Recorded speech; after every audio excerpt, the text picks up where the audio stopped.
कार्यक्रम में और बहनों के लिए कैसे कन्या कौशल से लेकर के हर तरह के कार्यों में आपका बड़ा योगदान रहा है। बहुत अग्रणी और बहुत प्रोएक्टिव जिन्हें कह सकते हैं, ऐसे आदरणीय ओम प्रकाश राठौर जी हैं।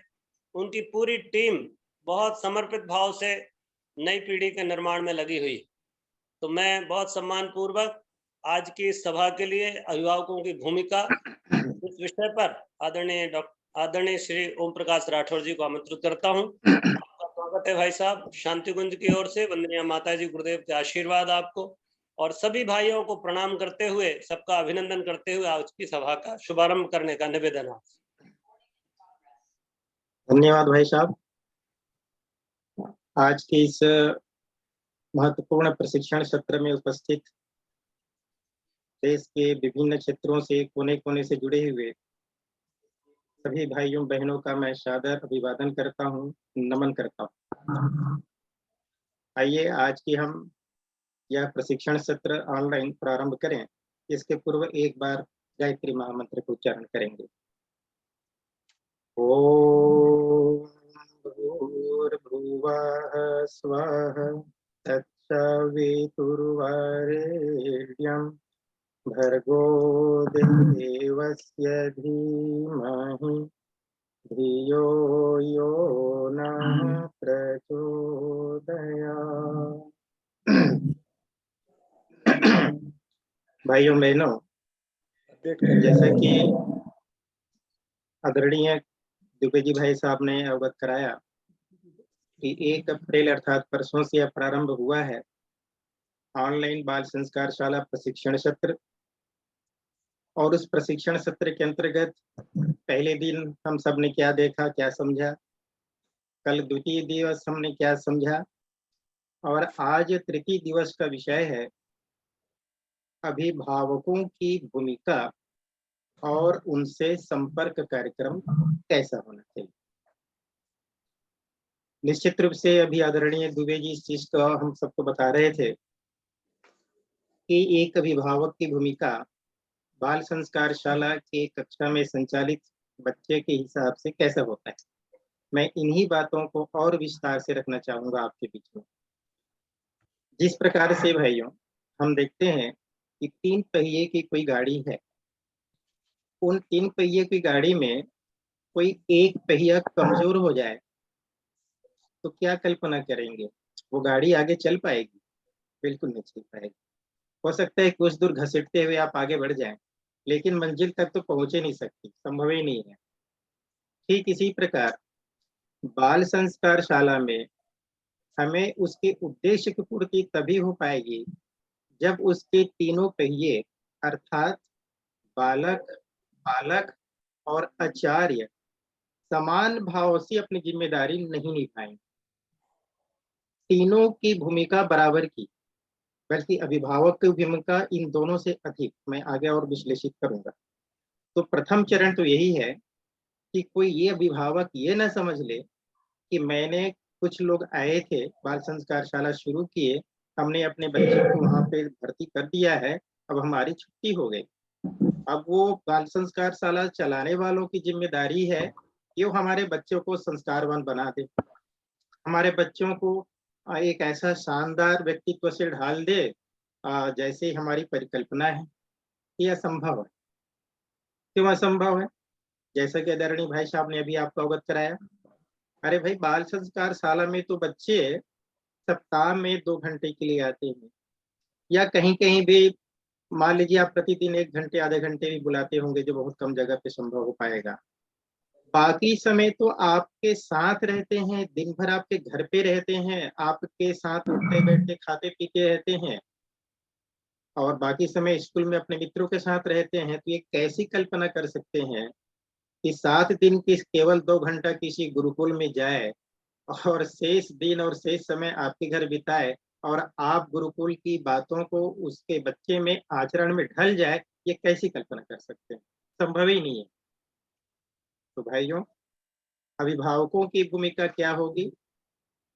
अभिभावकों की भूमिका ये होगी कि बाल संस्कार शाला में पहले तो वो स्पष्ट समझें कि वहाँ कोई शिक्षा नहीं दी जाती बल्कि विद्या प्रदान की जाती, जिसकी चर्चा अगले पिछले 2 दिनों में भी की गई है। शिक्षा क्या है, विद्या क्या है? शिक्षा हमें स्कूलों से प्राप्त होता है, जिनके माध्यम से हम भौतिक जीवन की सुख सुविधा जुटाते हैं, चाहे नौकरी करें, व्यवसाय करें, उसके लिए शिक्षा आवश्यक है, वो जुटाते हैं। लेकिन उससे बड़ी आवश्यकता है विद्या की।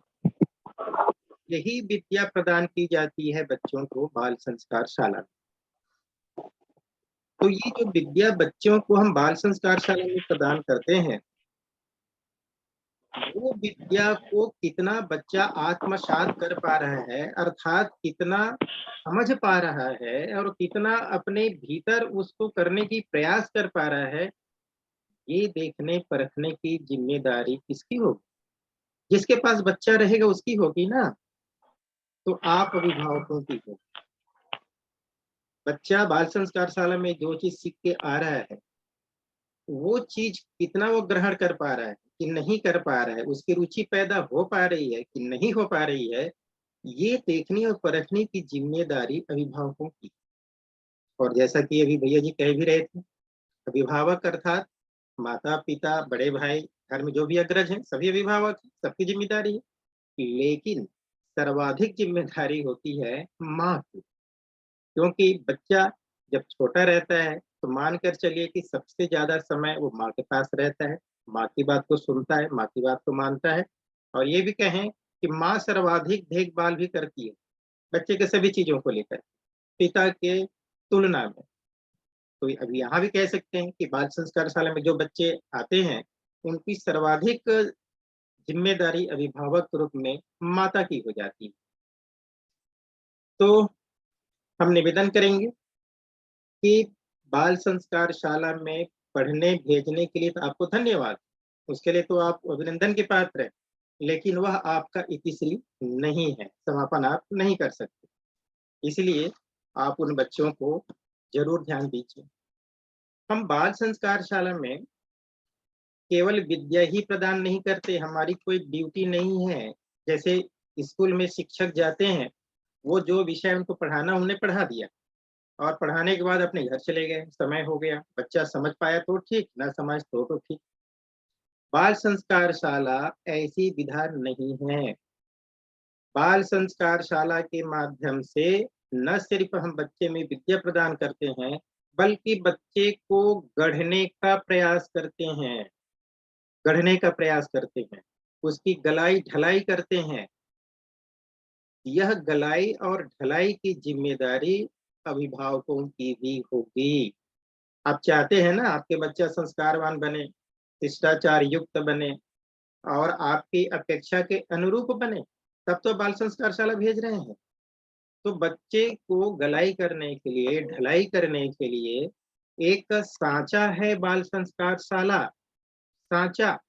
उस साँचे में बच्चे को ढालने का प्रयास किया जाता है, लेकिन उसको ठोस रूप प्रदान तो घर पे ही कर पाएंगे। और यह जिम्मेदारी अभिभावकों की है कि बाल संस्कार शाला में जो आकार दिया गया है बच्चे को, उस आकार को ठोस स्वरूप प्रदान करें। कैसे करेंगे आगे चलकर हम चर्चा करेंगे, मगर अभी तो हम मानस में ये बैठा रहे हैं पालकों के कि ये जिम्मेदारी आपकी है, तब बाल संस्कार शाला का उद्देश्य पूरा होगा, आपका उद्देश्य पूरा होगा, पालकों का उद्देश्य पूरा होगा। तो अभी ही क्यों ढालना जरूरी है? बच्चों को अभी नहीं ढालेंगे तो नहीं चलेगा क्या? चलेगा। लेकिन आप जिस समय बच्चे से जिस चीज की अपेक्षा रखेंगे, जब वो युवावस्था में जाएंगे, अपनी नौकरी व्यवसाय में जाएंगे, उनकी गृहस्थ जीवन बसेगा और आप जैसी अपने संतानों से अपेक्षा करेंगे, वह अपेक्षा पूरा नहीं होगा। तो यदि आप चाहते हैं कि आपकी अपेक्षाएं पूरा हो और बच्चे आपके एक समाज में सभ्य नागरिक बन सके, तो मान करके चलिए कि बच्चे को उसके बचपन में ही गढ़ना होगा, बचपन में ही गढ़ना होगा। और बचपन, मैं एक उदाहरण दूं, आप 2 मंजिला 3 मंजिला 4 मंजिला इमारत बनाना चाहते हैं ना, बिल्कुल बनाइए। सबसे पहले क्या करते हैं हम? नींव की खुदाई करते हैं और नींव को जितना मजबूत बनाते हैं उतने ही मंजिल का आप ऊपर घर बना सकते हैं। यदि आपका नींव कमजोर है तो निश्चित मान के चलिए कि ऊपर का मंजिल आप घर नहीं बना सकते। इंजीनियर आपकी अनुमति नहीं देगा, बना भी देंगे तो भरभरा करके गिर जाएगा। इसका मतलब ये हुआ कि जिस प्रकार से भवन का आधार उसका नींव होता है, वैसे ही किसी व्यक्ति के जीवन का आधार तो बचपन होता है। बचपन में जैसा आप ढालेंगे, वह बचपन का ढला हुआ संस्कार जीवन भर याद रहता है और जीवन भर काम भी आता है। सैकड़ों उदाहरण। यदि हम चाहते हैं कि बच्चे आगे चल करके एक ऐसा स्वरूप बने कि मेरा नाम रोशन हो, जो भी कह सकते हैं आप, तो आपको बचपन को ही ध्यान में रखना होगा। और बचपन में, संस्कार में, अध्यात्म में, व्यावहारिकता में, शिष्टाचारता में जिस प्रकार आप ढालते जाएंगे, वही आपका आगे एक नींव बनेगा।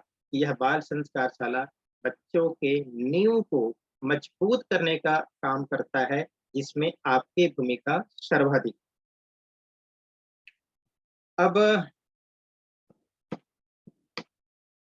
आचार्य क्या करते हैं? आप कहेंगे कि भैया हम तो घर में खुद नहीं कर पाते, इसलिए तो बाल संस्कार शाला भेजे हैं, ये तो आचार्यों की जिम्मेदारी है।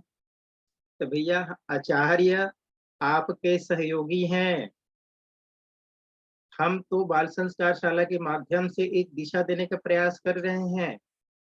पहले जो गुरुकुल परंपरा चलती थी हमारे भारत देश में, और जिसके नाम से विश्व गुरु बना था और ज्ञान का पूरे विश्व में प्रकाश फैलाया था, आज चूंकि अंधकार युग आ गया, क्योंकि गुरुकुल परंपरा समाप्त हो गई, तो इसीलिए आवासीय व्यवस्था है नहीं हमारे बाल संस्कार शाला में। यदि आवासीय व्यवस्था होता तो हम ये भी जिम्मेदारी लेते कि बच्चे को आप छोड़ दीजिए और हम उसको ढालेंगे, लेकिन ऐसी व्यवस्था है नहीं।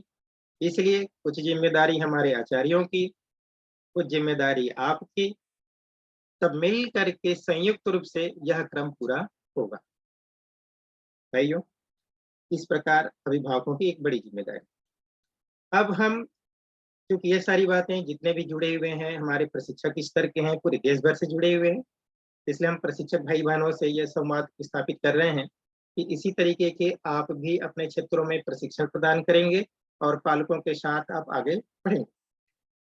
अब अभिभावकों के साथ संपर्क कैसे बनाएं? अभी तो हमने उनकी भूमिका पर बात की, अब उनसे हम संपर्क कैसे बनाएं?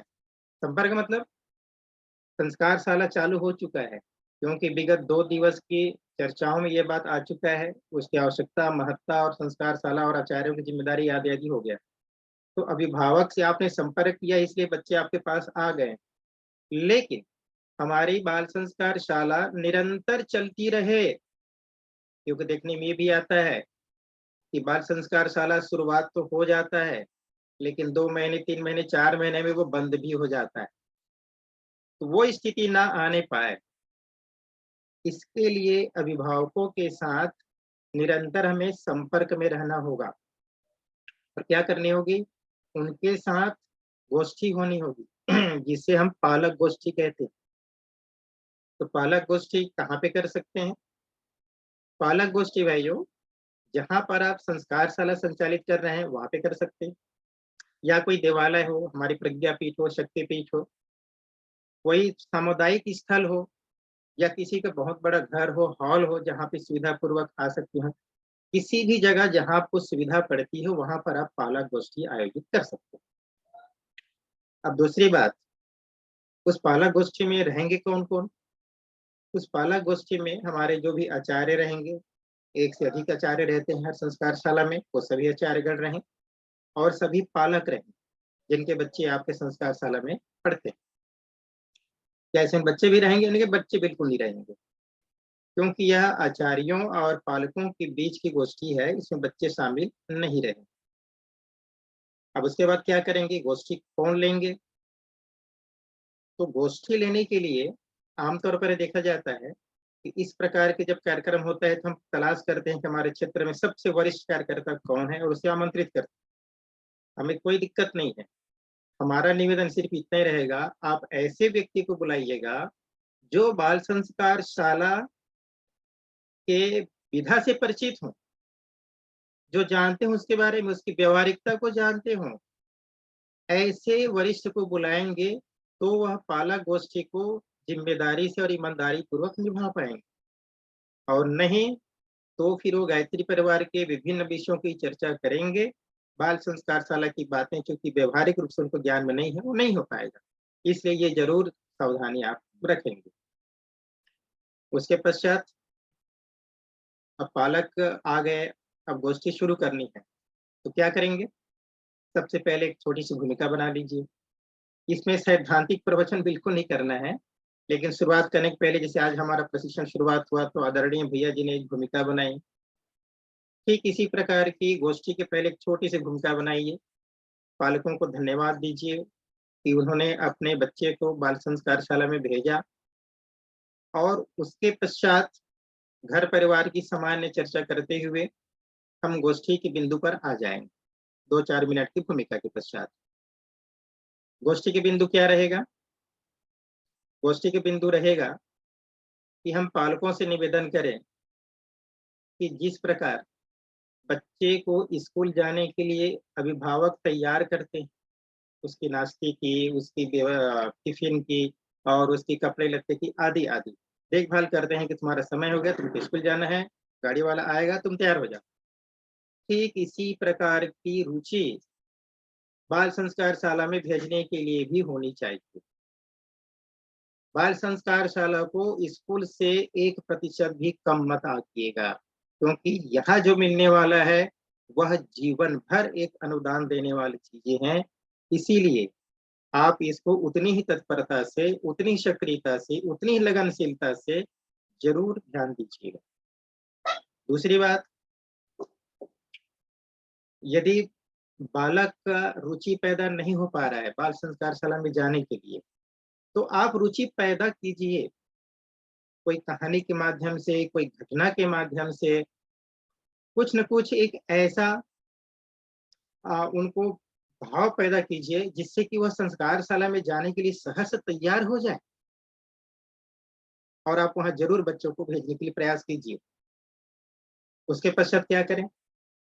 बच्चे बाल संस्कार शाला से पढ़ करके जब अपने घर आते हैं तो बच्चों को पूछिए कि बेटा आज संस्कार शाला में क्या पढ़ाया गया, क्या सिखाया गया, और ये तुमको कैसा लगा? बहुत प्रेम से, जिससे कि बच्चों के मन में भी रुचि पैदा हो। उनको लगेगा कि मैं वहाँ संस्कार शाला जाता हूँ तो मेरे माँ या मेरे पिताजी मेरा ख्याल करते हैं, मेरे देखते हैं, उनकी अपेक्षा है। तो इसलिए बराबर जरूर पूछिए। और उसके पश्चात बाल संस्कार शाला की कक्षा में 2 घंटे के बीच में निश्चित रूप से हम जो सिखाते हैं वह एक, मानकर चलिए, कुछ सैद्धांतिक बातें सिखाते हैं और बाकी हम प्रायोगिक सिखाते हैं, लेकिन इसको व्यवहारिक रूप से सिखाने की जिम्मेदारी आपकी है, क्योंकि आप उनके माता हैं, पिता हैं, भाई हैं, बहन हैं, जो भी हैं।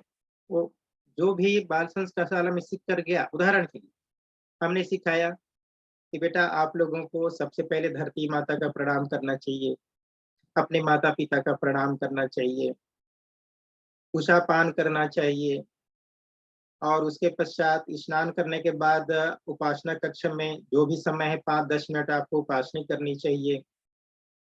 समय पर आपको भोजन करना चाहिए, समय पर सो जाना चाहिए, सभी लोगों से सही व्यवहार करना चाहिए। हमें जितनी बातें सिखाते हैं तो हमने तो केवल बातें की है ना, करने और कराने के काम तो घर पे होगा। वो धरती माता का प्रणाम कर पा रहे हैं कि नहीं कर पा रहे हैं, माता पिता का प्रणाम कर पा रहे हैं कि नहीं कर पा रहे हैं, अपने सामान को व्यवस्थित रख पा रहे हैं कि नहीं रख पा रहे हैं, ये सारी चीजें वो तो घर पे होगा। कि इसकी देखभाल कौन करेगा? आचार्य जी तो आपके घर जाकर नहीं कर सकते।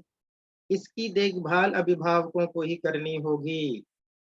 तो सैद्धांतिक बातें और प्रायोगिक बातें हम सिखाते हैं, पूसा-पान कैसे करते हैं, प्रणाम कैसे करते हैं, वो सब चीज़ सिखाएँगे।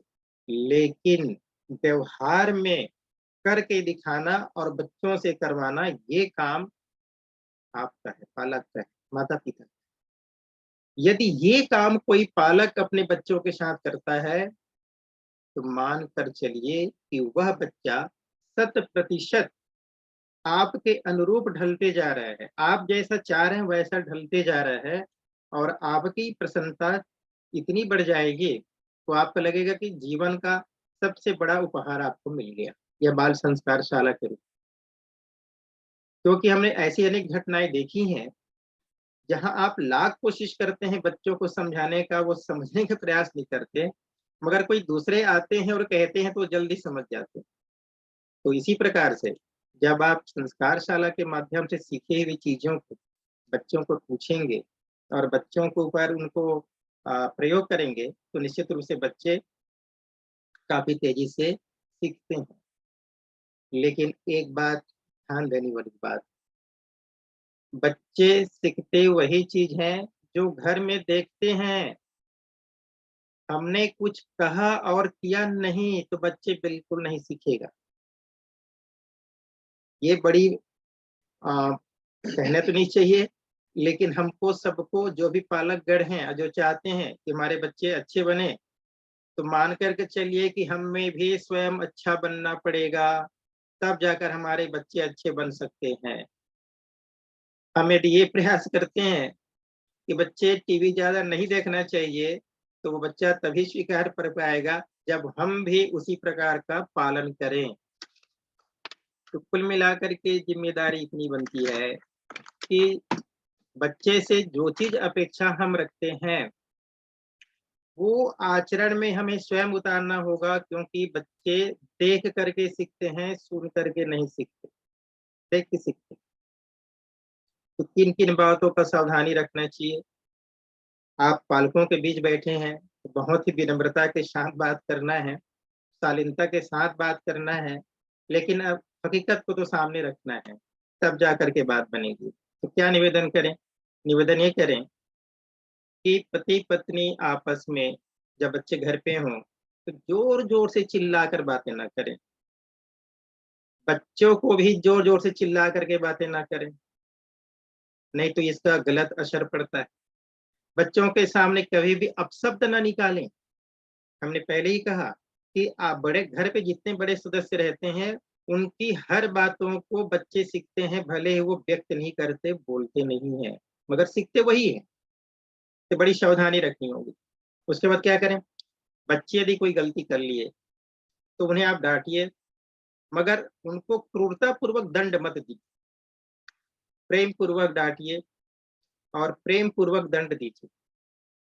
अब ये प्रेम पूर्वक दंड क्या होता है? प्रेम पूर्वक दंड का मतलब है कि बच्चे के जो पसंद की चीजें हैं, यदि उस चीज ना मिले, तो मानकर चलिए वो सबसे बड़ा दंड वही है उसके लिए। कोई खाने की पसंद की चीज है, यदि वो ना मिला, पहनने की पसंद की चीज है, उस दिन उसको नहीं मिला, कोई अच्छी चीज देखने की है टीवी में, वो चीज नहीं मिला, तो मानकर चलिए कि उसके लिए सबसे बड़ा दंड तो यही है, उसकी पसंद की चीज नहीं मिली है आज। ये हल्का फुल्का आप उनको दंड दीजिए। हमारा उद्देश्य तो उसको रास्ते पे लाना है, अपनी भूल स्वीकार कराना है, तो वो जरूर कीजिए। तो इस प्रकार से आप उनको आगे बढ़ाएंगे। फिर क्या करेंगे? बच्चे के सामने पति पत्नी कदापि झगड़ा ना करें। अभी बोलेंगे कि भाई साहब ये तो संभव नहीं है, पति पत्नी गृहस्थ जीवन में तो होता ही है। इसके लिए हम आपसे कहेंगे कि आप झगड़ने की छूट है, हमें कोई दिक्कत की बात नहीं। लेकिन जिस समय बच्चे घर पे हों, उस समय अपने आप को रोक लें। फिर कहेंगे कि भाई साहब ये तो संभव नहीं है, कभी कभी ऐसी बात हो जाती है कि हो ही जाता है, नहीं चाहते हो जाता है, कोई चाहता थोड़ी कि झगड़ा हो। तो एक विकल्प है हमारे पास। विकल्प ऐसा है, यदि ऐसी कोई बात आ भी गई और बच्चे घर पे हैं, तो बच्चे को आप बाहर खेलने के लिए भेज दीजिए और आप अपने बेडरूम में चले जाइए, दरवाजा बंद कर दीजिए और जो भी कुछ गर्मा गर्म बातें करनी करके आ जाइए।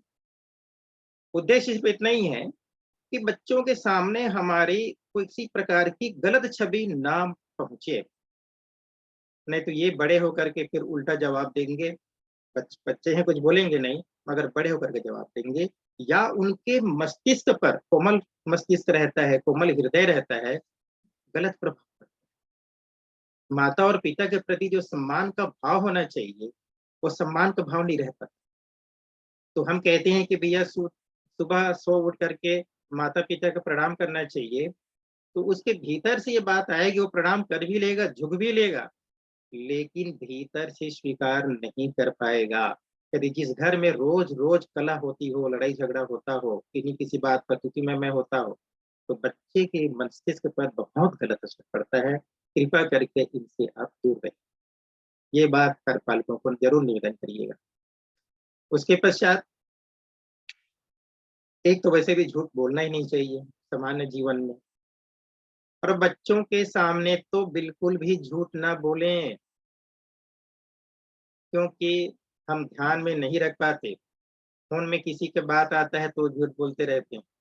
हम अपने रिश्तेदारों के संवाद होता है तो झूठ बोलते रहते हैं। अपने अन्य जो सामाजिक कार्य में लोग रहते हैं, ऑफिस के कार्य में रहते हैं, उनके बीच कोई संवाद होता है तो झूठ बोलते हैं। हम ये ध्यान में नहीं रखते कि घर में हमारे बच्चे हैं, हमारी बात को सुन रहे हैं, और वो बात को सुन करके उनके मस्तिष्क पर क्या प्रभाव पड़ रहा होगा, इस बात का ध्यान हम नहीं रख पाते। तो कृपा करके एक तो झूठ बोलना ही नहीं चाहिए। और कुछ ऐसी परिस्थितियां हैं तो आप बच्चों को अपने से दूर हटा दीजिए, कहीं किसी काम में लगा दीजिए, पढ़ने में लगा दीजिए, खेलने में लगा दीजिए। उसके बाद आप बात कीजिए, जिससे कि बच्चे के मन पे वह दूषित प्रभाव ना पहुंचे। उसके पश्चात बच्चे के हित के बारे में यदि पिताजी कोई बात कह रहे हैं और माताजी को वो बात पसंद नहीं आ रही हो, तो बच्चे के सामने माताजी इसको न टोके, उनकी माँ न टोके। कई बार ऐसा होता है कि माँ कुछ और चाहती है बच्चे के लिए और पिताजी कुछ और चाहते हैं, और आपस में वही बहस शुरू हो जाता है। बच्चे ये नहीं समझ पाता कि आखिर ये बहस क्यों हो रहा है। दोनों मेरे माता पिता हैं, दोनों मुझे बहुत प्रेम करते हैं, फिर ये लगड़ झगड़ क्यों रहे, वो समझ नहीं पाता। तो इसलिए कृपा करके यदि किसी की बात किसी को पसंद नहीं है, तो आप अपने शयन कक्ष में चले जाइए या कहीं और जगह पे चले जाइए, वहां आपस में बातचीत करके तय कर लीजिए करना क्या है बच्चे के। और जो अंतिम रूप से आप निर्धारण करते हैं, वो चीज आप बच्चों के सामने देखें। ये बात जरूर ध्यान रखिएगा। दूसरी बात, बच्चे के संबंध में यदि आप कोई निर्णय करते भी हैं, तो यह आवश्यक नहीं है कि बच्चों को बताकर ही करें, क्योंकि बच्चे का हित किसमें हो तो आप जानते हैं। कई बार ऐसा होता है कि बच्चे ने किसी चीज के लिए काफी अ, जिद किया। अब उसमें जो बच्चे को सबसे ज्यादा चाहने मतलब खासकर देखा जाता है कि माँ की नजर दुलार में भी रहता है, तो उन्हें डांटने डपटने भी रहता है। खासकर जो पिता होते हैं वो थोड़ा सा कम ध्यान दे पाते हैं। तो कभी कभी ऐसा होता है, अच्छा बच्चा ये मांग रहे तो दे दो ना, वहां जाना चाह रहे हैं तो जाने दो ना। तो इस प्रकार की बातों में आप बच्चे का हित देखिए, बच्चे का हित किसमें है, और इसमें ये ना देखिए कि किसकी बात को भारी है, किसकी बात को कमजोर सिद्ध करना है। बच्चे को जिद कितना सही है कितना गलत है, आप दोनों पहले आकलन कर लीजिए। नहीं तो एक जिद पूरा करने के लिए जिद करेगा, और दूसरा अपनी बात को रखने के लिए जिद करेगा। तो ये भी नहीं होना चाहिए, इस बात का भी ध्यान रखें। उसके पश्चात प्रतिदिन बच्चे के साथ आप भी समय दीजिए। जैसे कि मैंने पहले कहा कि पता चले कि बच्चे को हम पढ़ने में लगा दिए और अपन खुद गपशप कर रहे हैं। ठीक है, वो भी सही है। जरूरी नहीं कि आप दिन भर उसके साथ ही रहे, मगर बच्चे को एहसास होना चाहिए, क्योंकि आजकल जो मानसिक दबाव झेल रहे हैं बच्चे हमारे, तो बचपन से लेकर 55 साल तक के व्यक्ति मानसिक तनाव में गुजर रहा है। हमें लगता है बच्चा इसमें क्या तनाव होगा, लेकिन स्कूल में जिस तरह की पढ़ाई और कोचिंग और जिस तरह से हमारी माँ पालकों की अपेक्षाएं बच्चों पर हमने सब लाद दी है, वो इतना भारी भरकम लाद दी है कि बच्चा धरती पे आया नहीं है, हमने उसका लक्ष्य निर्धारित कर दिया है, हम बेटे को क्या बनाएंगे। बच्चा धरती पे नहीं आया है, बच्चे की क्या रुचि है हमको नहीं पता, बच्चे की किस प्रकार की मानसिकता है, क्या उसका स्तर है हमको नहीं पता, लेकिन हमने निर्धारण कर लिया है हम बच्चे को अमुक बनाएंगे। ठीक है, गलत कुछ भी नहीं है, लेकिन उसके अनुरूप स्वयं को भी ढालना होगा। जो बच्चे को बनाना चाहते स्वयं को भी ढालना होगा। यदि हम चाहते हैं कि हमारा बच्चा जिस क्षेत्र में जाए तो उसके अनुरूप घर का वातावरण बनाइए, तो ये सब संभव हो जाएगा। और जब बच्चा बड़ा हो जाता है, मतलब विषयों को लेने की स्थिति में आता है, तो उनकी रुचि भी देखिए। कुल मिलाकर ये कहना है कि बच्चों पर हम भी बराबर नजर रखें, तब जाकर बच्चा ढलता है, गलता है। पति पत्नी आपस में हृदय से प्रेम करें, क्योंकि सूक्ष्म रूप में हमारे घर में जो वातावरण रहता है वो सबसे ज्यादा मन और मस्तिष्क को प्रभावित करता है। आप पूजा कमरा में जाइए, मन आपका शांत रहेगा। टीवी के कमरे में जाइए, कुछ अलग प्रभाव पड़ेगा। बेडरूम में कुछ अलग प्रभाव पड़ेगा। हॉल में कुछ अलग प्रभाव पड़ेगा। अलग अलग सूक्ष्म वातावरण का अलग अलग क्षेत्र में निश्चित रूप से प्रभाव पड़ता है और जबरदस्त प्रभाव पड़ता है। तो आप अपने घर के वातावरण को इसीलिए ऐसा बनाइए जिसमें बच्चे के पढ़ाई में किसी प्रकार का व्यवधान न हो। बच्चे की पढ़ने की एक जगह निश्चित हो। यहाँ वहां करने से भी पढ़ाई नहीं हो पाती, मन नहीं लगता। कुछ मेहमान आ गए तो 1 2 4 दिन के लिए अलग बात है, बाकी मन नहीं लगता। सूक्ष्म कण आकर्षित होते हैं। हम जहां भी रहते हैं, चाहे बच्चे हो चाहे बड़े हो, हम जिस स्थान पे बैठते हैं और जिस स्थान पे जो क्रिया करते हैं, उसके स्वजातीय कण भी अंतरिक्ष से वहां एकत्रित होते रहते हैं। ये जो हम कहते हैं ना कि सिद्ध स्थल है, तो सिद्ध स्थल क्यों बना? कि वहां पर किसी सिद्ध पुरुष ने लंबे समय तक तपस्या की है, तब जाकर के वह जगह सिद्ध हुआ। सिद्ध मतलब क्या होता है? उस तपस्या के कारण आध्यात्मिक विद्युत कण वहां पे एकत्रित हो जाते हैं और वह लंबे समय तक रहता है। जितनी प्रखरता से किसी ने तपस्या की हो, उतनी प्रखरता से विद्युत कण वहां पे एकत्रित होते हैं। इसीलिए कोई सामान्य व्यक्ति जब उसके घेरे में पहुंचता है तो उसको एक अलग एहसास होता है। वह विद्युत कण मौजूद होने के कारण होता है, जिसको हम अध्यात्म भाषा में आध्यात्मिक वातावरण कह सकते हैं, भौतिक भाषा में विद्युत कण कह सकते हैं। ठीक इसी प्रकार का कोई विद्यार्थी अपने घर में जब अध्ययन करता है, रोज रोज एक ही जगह अध्ययन करता है, तो वहां पर भी उसका वातावरण उसी प्रकार के बना रहता है। इसलिए उसको एक जगह या स्थापित करिए और बार बार मत बदलिए, उस जगह को उसी के अनुरूप बनाइए। वहीं पे सब्जी कट रहा हो, वहीं पे टीवी देख रहा हो, वहीं पे बच्चा पढ़ रहा हो, तो ये संभव नहीं। तो कृपया करके इसको ध्यान दीजिएगा। प्रेम पूर्वक रहने की बात हमने शुरुआत की थी, क्योंकि जितना ज्यादा आत्मीयता, जितनी ज्यादा सघनता से घर पे रहने वालों का आपस में प्रेम रहेगा, व्यवहार रहेगा, सहकारिता की भावना रहेगी, बच्चे में इसी प्रकार के गुण विकसित होते चले जाएंगे। मैं बार बार इस बात को निवेदन कर रहा हूँ पालकों के बीच कि बाल संस्कार शाला में बताई गई बातें सैद्धांतिक हैं। घर का वातावरण ही उसको व्यवहारिक रूप से ढालेगा। इसलिए घर के सभी सदस्यों की जिम्मेदारी है, केवल माता पिता की नहीं। घर परिवार के सभी बच्चों की जिम्मेदारी है, उसको अवश्य करें।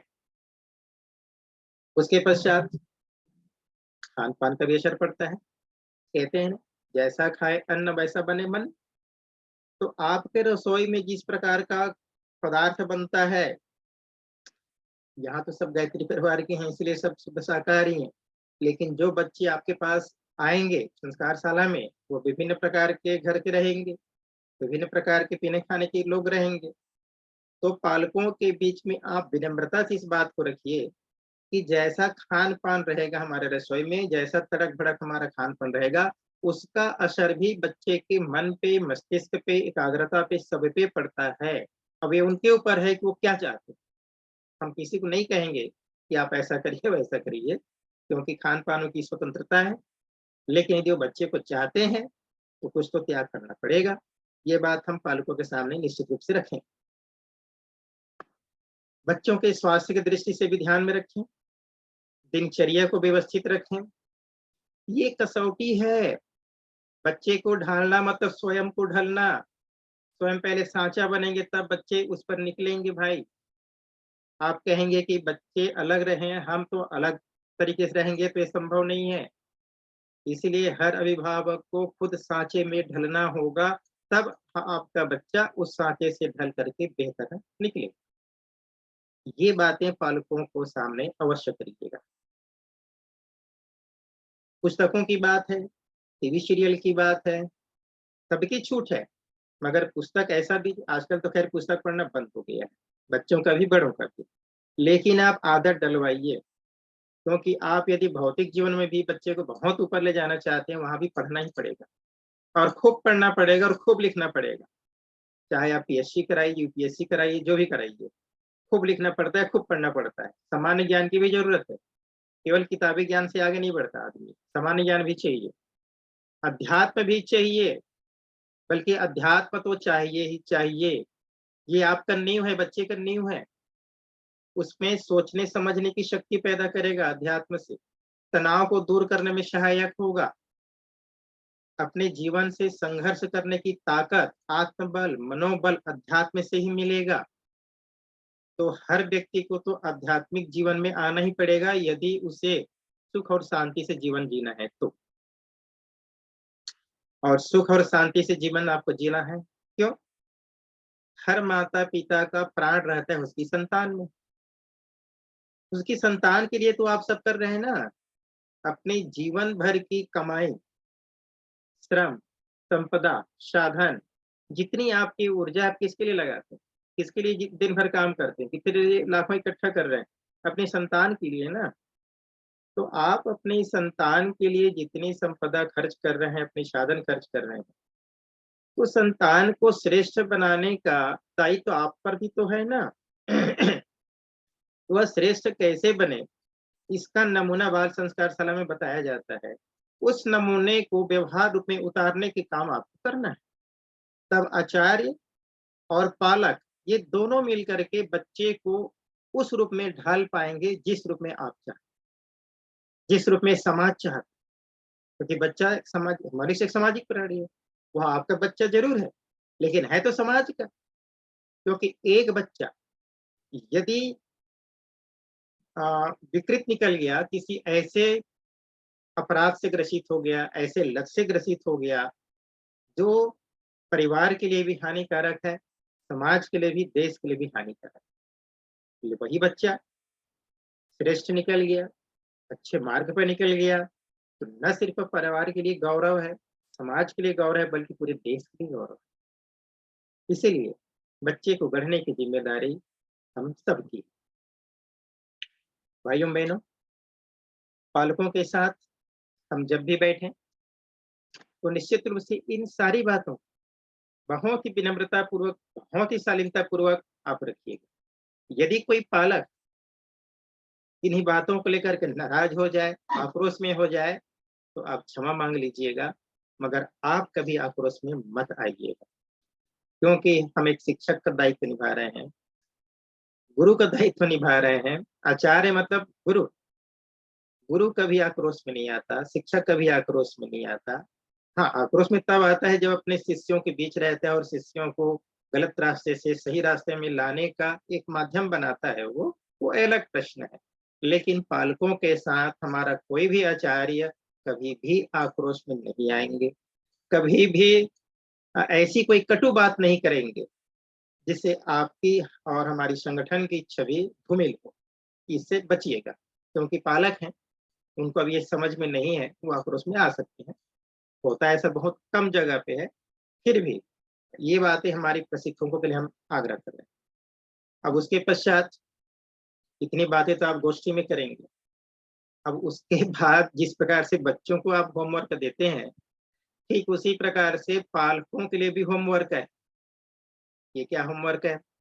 होमवर्क तो अभी आपने बता दिया, वो तो ठीक है, मगर इसके अलावा भी वो अपनी दिनचर्या में क्या क्या और करेंगे बच्चों के लिए, बच्चों की खातिर, ये बातों का एक फोल्डर उनको दे दीजिए। तो गोष्ठी में सारी बातें याद में नहीं रहेगी, तो एक प्रिंट किया हुआ फोल्डर उनको दे दीजिए कि पालकों के लिए क्या क्या निवेदन किया गया है। साहित्य की भाषा में मार्गदर्शन, मार्गदर्शिका कहते हैं। बोलचाल की भाषा में हम निवेदन ही करेंगे उनसे। यदि ये निवेदन वो अपने घर पे करते हैं, तब बाल संस्कारशाला का उद्देश्य पूरा होगा और पालकों का उद्देश्य पूरा होगा। तो क्या क्या निवेदन रहेगा उसमें? सबसे पहले प्रातः जागरण में बच्चों को प्रातः जगाएं। अब कसौटी शुरू। अब वही पालक बच्चों को सुबह जगा पाएगा जो स्वयं जगेगा। जो खुद ही 8 बजे सो के जगेगा, बच्चों को क्या जगाएंगे। कसौटी शुरू हो गई। तो बच्चों को आप सुबह जगाइए। सुबह जगाने के बाद वो जो क्रम किया गया है, धरती माता का प्रणाम कराइए। आप खुद प्रणाम कीजिए यदि आपके साथ बच्चे सो रहे हैं तो, और धरती माता को प्रणाम करिए, बच्चे करेगा। आप खुद उषा पान करके बताइए, बच्चे उषा पान करवाइए। उसके बाद बच्चों का जो ब्रश वगैरह कराते हैं, शौच क्रिया होता है, वो बच्चे को करवाइए। स्नान करवाइए। ठंड का समय है गर्म पानी का उपयोग कीजिए, गर्मी के समय ठंड पानी उपयोग कीजिए। बच्चों को स्नान करवाइए, आप भी स्नान कर लीजिए। उसके पश्चात बच्चों को उपासना कक्ष में जरूर ले जाइए। कहीं न कहीं जगह पर आप अलग से कमरा नहीं है किसी के घर में, कोई बात नहीं। आप जहाँ भी सुविधा दिखे, लकड़ी का या पत्थर का बना हुआ मंदिर आता है, उसको आप रखिए, वहाँ पूजा जिस भगवान की पूजा करते हैं, जिस देवी-देवता की पूजा करते हैं, वहाँ पर बच्चों को अवश्य ले जाइए, प्रणाम कराइए। गायत्री मंत्र ज़रूर जप करवाइए, यदि कोई विपरीत परिस्थिति नहीं। विपरीत का मतलब यदि कोई दूसरे धर्म के हैं जिनको आपत्ति हो रही हो, और किन्हीं कारणों से किन्हीं को आपत्ति हो, बात अलग। मगर सामान्य तौर पर गायत्री मंत्र के बारे में पालकों गोष्ठी में भी आप व्यक्त कर सकते हैं। उसके वैज्ञानिक स्वरूप को बता सकते हैं, जिससे किसी पालक के मन में कोई भ्रांति न रहे कि गायत्री मंत्र का मतलब क्या है, कोई धर्म विशेष है, ये भी भ्रांति न रहे। तो इसलिए आप गायत्री मंत्र जपने के लिए अभिभावकों को भी आग्रह कर सकते हैं, बच्चे से भी कर सकते हैं। बच्चे जप करने में रुचि नहीं ले पा रहे हों, तो गायत्री मंत्र लेखन कराने के लिए आप ज़रूर प्रेरित करिए। ये पालकों को आग्रह कीजिए कि आप बच्चों से गायत्री मंत्र का लेखन करवाइए। उसके पश्चात योग व्यायाम की ज़रूर अभ्यास कराइए। ये उनके स्वास्थ्य के लिए और उनके मानसिक स्वास्थ्य के लिए, शारीरिक मानसिक, अभी तक हम योग व्यायाम को केवल शारीरिक स्वास्थ्य की दृष्टि से ध्यान में रखते हैं, लेकिन जितना आपका शरीर स्वस्थ होता है, उतना ही आपका मस्तिष्क भी स्वस्थ होता है योग व्यायाम से। आप करके देखिएगा, कभी बिल्कुल तनावग्रस्त रहिएगा, अब हम कहेंगे आप ध्यान कीजिए, आपका तनाव दूर होगा। अरे भाई, ध्यान में बैठेंगे तो भी वो तनाव आता रहेगा आपका। तो क्या करिए, आप योग व्यायाम कीजिए, और भी बहुत सारी चीजें हैं, वो अलग विषय हो जाएगा। लेकिन फिर भी हम बच्चों को आदत में लाने के लिए सब करवा रहे हैं, और आप यदि नींव से आदत में ले आएंगे बच्चों का, तो यह जीवन भर बना रहेगा, जीवन भर। इसीलिए हम चाहते हैं कि उनको योग अभ्यास भी करवाइए। उसके पश्चात नाश्ता करवाइए। अब नाश्ता में बच्चे की पसंद है, आपकी पसंद है।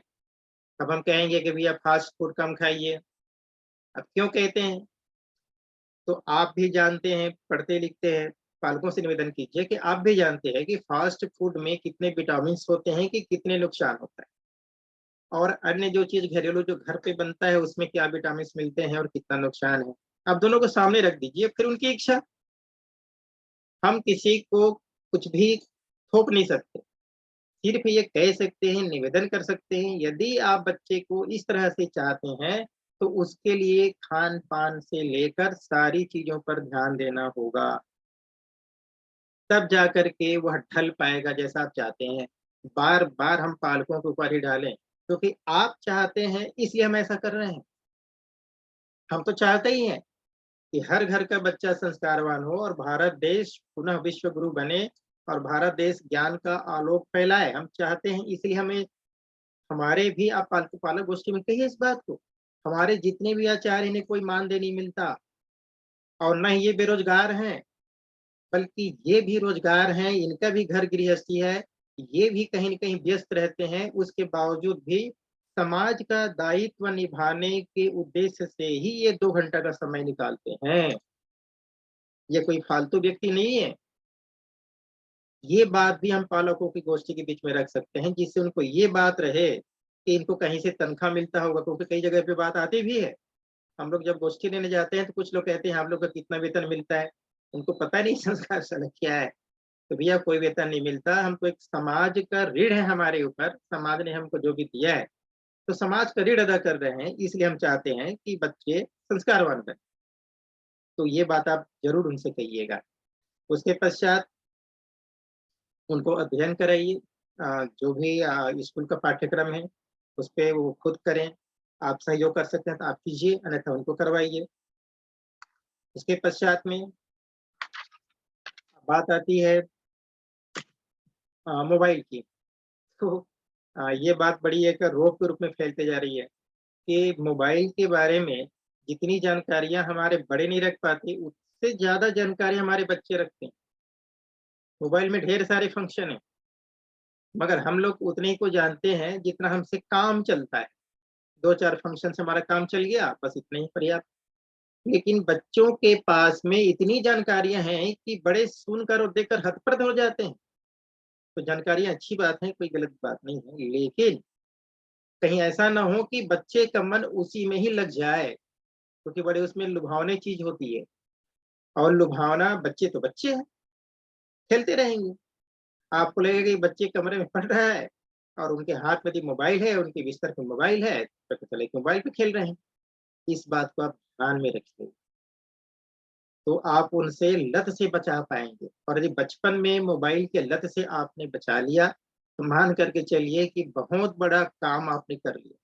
नहीं तो हम तो ऐसे बच्चे देखे हैं जो गोद में रहते हैं और उनको जब खाना खिलाया जाता है 1 साल 1.5 साल के बच्चे को, तो जब तक मोबाइल चालू नहीं होगा, मोबाइल पे गेम चालू नहीं होगा, तब तक वो खाना नहीं खाएगा।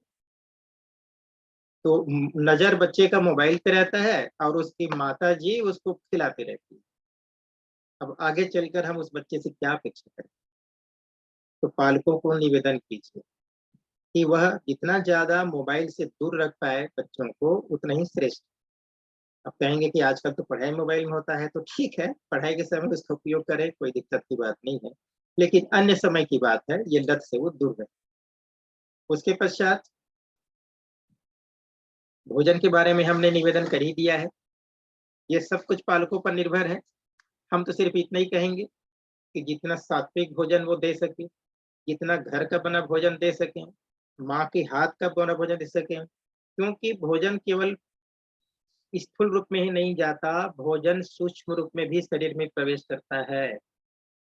भगवान श्री कृष्ण जी गीता में कहते हैं, जैसा खाए अन्न वैसा बने मन। तो इसका मतलब ये होता है कि भोजन बनाने वाले किस मानसिकता से बना रहा है, भोजन खिलाने वाले किस मानसिकता से खिला रहा है, इसका गहरा असर पड़ता है किसी खाने वाले के मन और मस्तिष्क पर। वो तो ये असर यहाँ तक पड़ता है भाइयों, अनैतिक रूप से कमाए हुए अन्न का भी भोजन दूषित होता है, मन को दूषित करता है। अनैतिक रूप से बिना परिश्रम के कमाए हुए धन का यदि किसी ने अन्न खरीद के लाया और वो हम ग्रहण कर रहे हैं, तो वह भी मन को दूषित करता है। ये भगवान कृष्ण गीता में कहते हैं। परम पूज्य गुरुदेव भी अपनी इस बात को कहते हैं। लेकिन पालकों के साथ जब भी गोष्ठी हो, ये बातें थोड़ी सी उनको अटपटा लग सकता है। तो जैसी परिस्थिति उनके अनुसार ही आप बात कीजिएगा, जिससे उनको बिल्कुल ये ना लगे कि कहाँ से सदाचारी आ गए, कहाँ से साधु आ गए, आदि आदि। सिर्फ खान पान की सात्विकता पर तो जरूर ध्यान केंद्रित करवाइएगा, जिससे कि बच्चे स्वस्थ रहें, बलिष्ठ रहें और वह एक सभ्य नागरिक के रूप में बढ़ करके आगे बढ़े। अब आते हैं मनोरंजन की बात। मनोरंजन जरूर करवाइएगा, ऐसा भी नहीं करवाइए कि बच्चों को दिन भर आपने पुस्तक में लगा दिया, टीवी के लिए बिल्कुल ब्रेक कर दिया, खेल कूद के लिए बिल्कुल ब्रेक कर दिया। वह बच्चा भी विकसित नहीं हो पाता मानसिक रूप से, क्योंकि सब कुछ चाहिए। एक पढ़ने का समय निश्चित हो जाए, मनोरंजन भी देखने दीजिए टीवी में, सब बैठ करके देखिए, कोई दिक्कत की बात नहीं, उससे मस्तिष्क खुलता है। खेल तो आवश्यक है, जितना पढ़ाई आवश्यक है उतना ही खेल आवश्यक है। तो बच्चे को खेलने के लिए जगह दीजिए। अब शहर में तो मुश्किल है, मैदान तो नजदीक में मिलेगा नहीं, घर भी इतना बड़ा होगा नहीं शायद जहाँ खेले।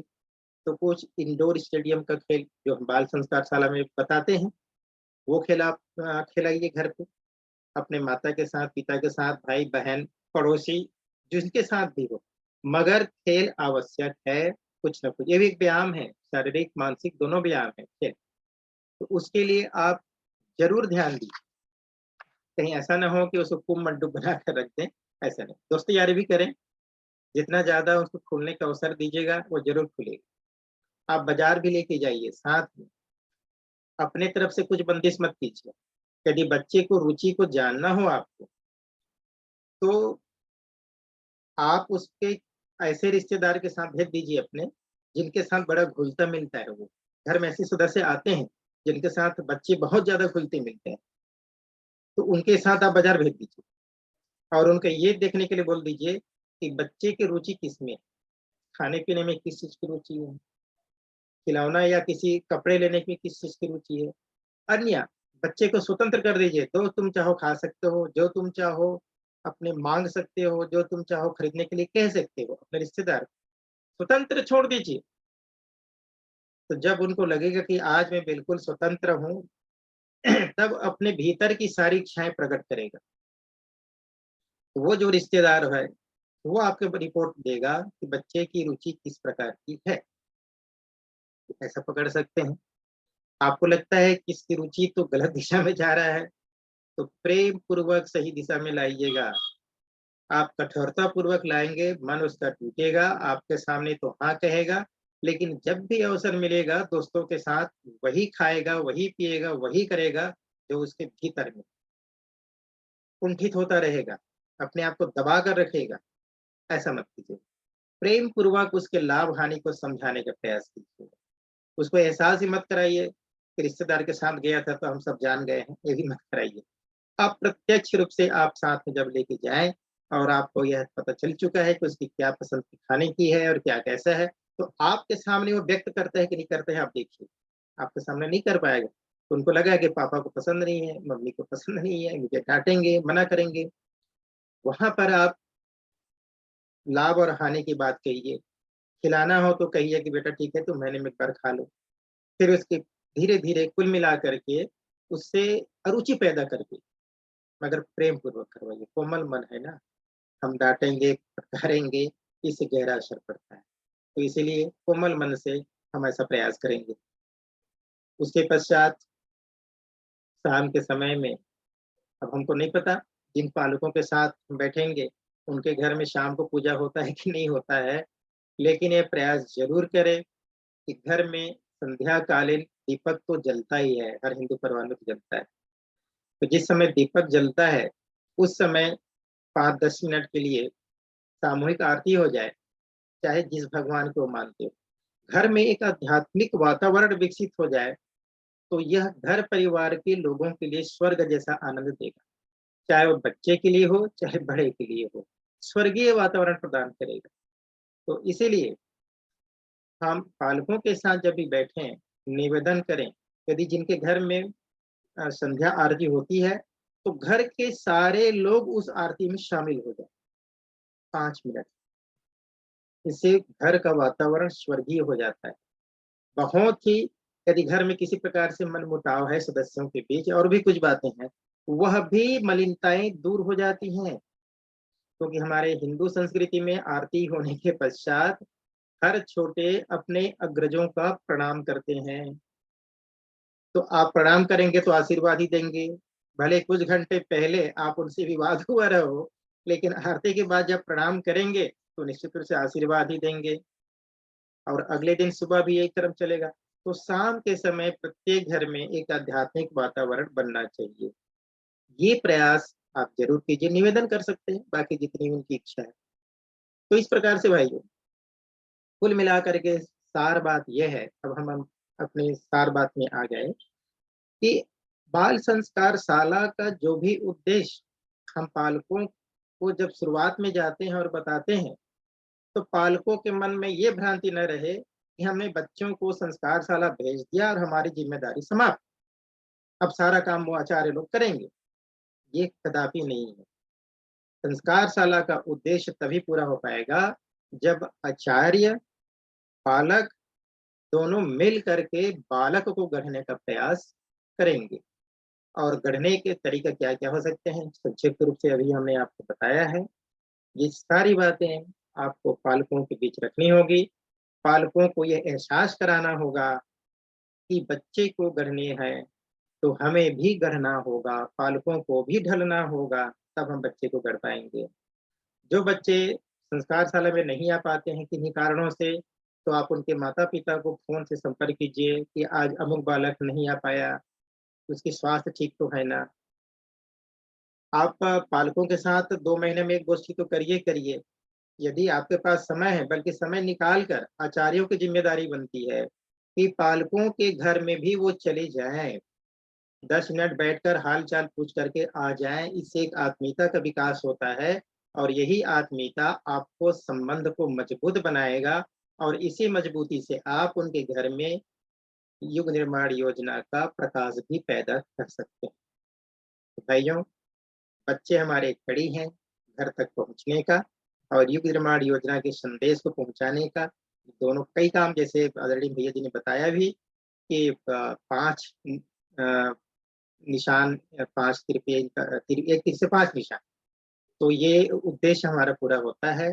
फिलहाल कोई उद्देश्य पूरा हो या ना हो, लेकिन कोई आचार्य यदि किसी बच्चे को गढ़ने में अपना समय लगा रहा है, तो मान के चलिए उसके जीवन का एक बहुत बड़ा सौभाग्य का क्षण उदय हो गया है और यह दायित्व हमारे सारे गायत्री परिवार के लोगों को निभाना चाहिए। प्रशिक्षक के रूप में जितने भाई बहन आज जुड़े हैं, उन सब का ये दायित्व बनता है कि यदि बाल संस्कार शाला के प्रति उनके मन में रुचि है, तो निश्चित रूप से कार्यक्रम को अपने जो भी क्रम में रखना चाहें, प्राथमिकता में देना चाहें, नंबर 1 में, 2 में, 3 में जरूर स्थान दें और अपने क्षेत्र के अन्य भाई बहनों को जरूर प्रशिक्षित करें और बाल संस्कार शाला को आगे बढ़ाएं। आज की हमारी बात यही समाप्त। आप सबको बहुत बहुत प्रणाम, नमस्कार।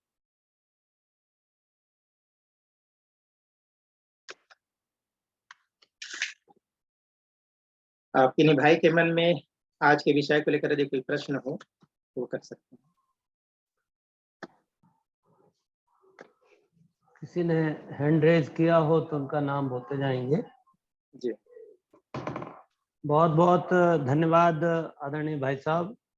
बहुत ही विस्तार से और लगभग सभी विषयों को छूते हुए घर परिवार में बच्चों के विकास से संबंधित और माता पिता और अभिभावकों का जो दायित्व है, कर्तव्य है, उस पर खूब विस्तार से आपने सुना भी है सभी ने। बहुत ही सुंदर मार्गदर्शन भाई साहब का रहा। आपके मन में कोई प्रश्न है, कोई जिज्ञासा है?